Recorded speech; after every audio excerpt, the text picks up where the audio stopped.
बाजार के महंगे ड्रिंक्स छोड़ें और घर पर बनाएं ये कूलिंग शरबत। गर्मी को करें बाय बाय और इस ठंडे रिफ्रेशिंग शरबत को करें हाय हाय। तो चलिए जी शुरू करते हैं अपनी आज की वीडियो। सिर्फ 5 मिनट में ये ठंडा ठंडा शरबत बनाएं जो दिल भी खुश कर दे और आपका दिमाग भी। जब गर्मी से बंदा थक हार के घर आता है तो ये मज़ेदार सा अगर शरबत मिल जाए तो क्या ही बात है। तो ये मज़ेदार सा शरबत बनाने के लिए हमने क्या करना है, चलिए जी शुरू करते हैं। 5 मिनट में हम इसको तैयार करेंगे, टाइम भी हम इसका ज़्यादा नहीं लेंगे।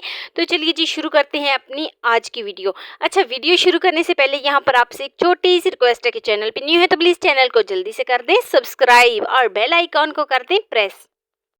तो ये मज़ेदार सा शरबत बनाने के लिए यहाँ पर मैंने आड़ू ले लिए हैं। आड़ू वज़न में आधा किलो है, तो आधा किलो आड़ू ले लिए हैं और आड़ू बिल्कुल फ्रेश हैं। तो लीजिए जी, आड़ू का छिलका मैं कर देती हूँ रिमूव। इस छिलके को तो हमने इस्तेमाल ही नहीं करना, इस छिलके को हटा देती हूँ और हटाने के बाद नेक्स्ट स्टेप की तरफ चलेंगे। लेकिन उससे पहले आपको अगर मज़ीद वीडियोस देखनी है तो चैनल का विज़िट कीजिए। मेरे चैनल पर आपको हर किस्म की वीडियो मिलेगी और ज़्यादा से ज़्यादा शेयर करें। तो लीजिए जी, मैंने इसका छिलका रिमूव कर दिया है। जितने भी मेरे पास आड़ू थे सबका मैं छिलका रिमूव करती हूँ। तो सारे आड़ू का मैंने छिलका रिमूव कर दिया है और यहाँ पर जो है ना, इसको इस तरीके से ऊपर से कट लगा लेती हूँ ताकि जब हम इसको बनाएं ना तो ये इसमें जो इसकी टहनी होती है ना वो उसमें ना आए। तो यहाँ पर लीजिए जी, जादू से सारे आड़ू का छिलका ख़त्म कर लेते हैं। तो सारे आड़ू का हो गया है छिलका ख़त्म। अब क्या करेंगे, अब इतने फ्रेशिंग आड़ू हैं कि इनको तो कच्चा खाने को ही दिल करता है। तो यहाँ पर मैं इसको कट लगा लेती हूँ, कट लगाती नहीं हूँ, कट कर लेती हूँ। तो यहाँ पर मैं इसकी कटिंग करती हूँ, बिल्कुल बारीक बारीक कटिंग करती हूँ। जिस तरीके से मर्ज़ी कटिंग करें आप, जाना तो इसने जूसर के जग में इसका कचूम्बर ही बन जाएगा। तो यहाँ पर मैंने सारे आड़ू को इस तरीके से कट कर लिया है और कटिंग करने के बाद अब मैं इसको जूसर के जग में डालती हूँ। जूसर के जग में जैसे ही मैं इसको डालूँगी तो ये फ्रेश जूस बन जाएगा। तो यहाँ पर मैं इसको जूसर के जग में डालती हूँ। चीनी जो है ना अपने टेस्ट के अकॉर्डिंग इसमें डाल सकते हैं। तो यहाँ पर मैं इसमें तकरीबन 3 चम्मच से 4 चम्मच चीनी ऐड करूँगी। बहुत ज़्यादा मैं इसमें चीनी ऐड नहीं करने वाली क्योंकि मुझे बहुत ज़्यादा पसंद नहीं है। तो यहाँ पर जो है ना, मैं इसमें 3-4 चम्मच चीनी ऐड करती हूँ।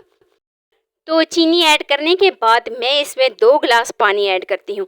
ठंडा पानी आप चाहें ऐड करें या जो भी ऐड करें, लेकिन पानी जो है ना 2 गिलास ही मैं इसमें ऐड करूँगी क्योंकि हमने इसको थोड़ा सा गाढ़ा करना है। तो यहाँ पर मैं इसको अच्छे तरीके से ग्राइंड कर लेती हूँ। आड़ू खाते हैं इस जूसर के जग में चक्कर, क्योंकि जिस तरीके से हमें गर्मी चक्कर दे रही है बिल्कुल इसी तरीके से हम इस शरबत को चक्कर देते हैं। तो लीजिए जी, हमारा रिफ्रेशिंग शरबत जो है वो बनकर रेडी हो गया है। तो मैं एक खुले से बर्तन में डालती हूँ ढेर सारी बर्फ़। तो बर्फ़ डालने के बाद जो मैंने शरबत रेडी किया है वो इसमें डाल देती हूँ ताकि मज़ीद ये ठंडा हो जाए। तो अच्छे तरीके से इसको मिक्स कर लेती हूँ। लीजिए जी, हमारा मज़ेदार सा आड़ू का शरबत बनकर रेडी हो गया है। इसको बनाना बहुत ही आसान है और सबसे अहम बात, ये शरबत वो एनर्जी देगा जो हम गर्मी से बुरा हाल हमारा हो गया और एनर्जी सारी ज़ाया हो गई है। तो यहाँ पर मैं इसमें छोटे छोटे क्यूब में मैंने कट कर लिए थे कुछ आड़ू, तो मैंने इसमें वो भी डाल दिए हैं और अच्छे तरीके से इसको मिक्स कर लेती हूँ। तो मैंने इसको अच्छे तरीके से मिक्स कर लिया है और इनको ग्लास में भर लेती हूँ और सबको सर्व करती हूँ। तो ये है जी, मज़ेदार सा आड़ू का शरबत रेडी हो गया है। इस गर्मी को भगाएं और मज़ेदार सा ये शरबत एंजॉय करें। तो ये है जी इसकी फाइनल लुक। कैसी लगी जी मेरी आपको आज की वीडियो आपको ज़रा सी भी अच्छी लगी हो तो लाइक कर देना। फर्स्ट टाइम है चैनल पे तो चैनल को लाजमी सब्सक्राइब कर देना, बेल आइकॉन को लाजमी प्रेस कर देना ताकि मेरी डेली की वीडियो आप तक पहुंच सके। दोस्तों के साथ, रिश्तेदारों के साथ शेयर लाजमी करना और मुझे एक प्यारा सा खूबसूरत सा फीडबैक लाजमी देना कि मेरी आपको आज की वीडियो कैसी लगी। तो मिलते हैं नेक्स्ट वीडियो में एक नई और मज़ेदार सी रेसिपी के साथ। अपना बहुत सारा ख्याल रखना, अपने से ज़्यादा दूसरों का। अल्लाह हाफिज़।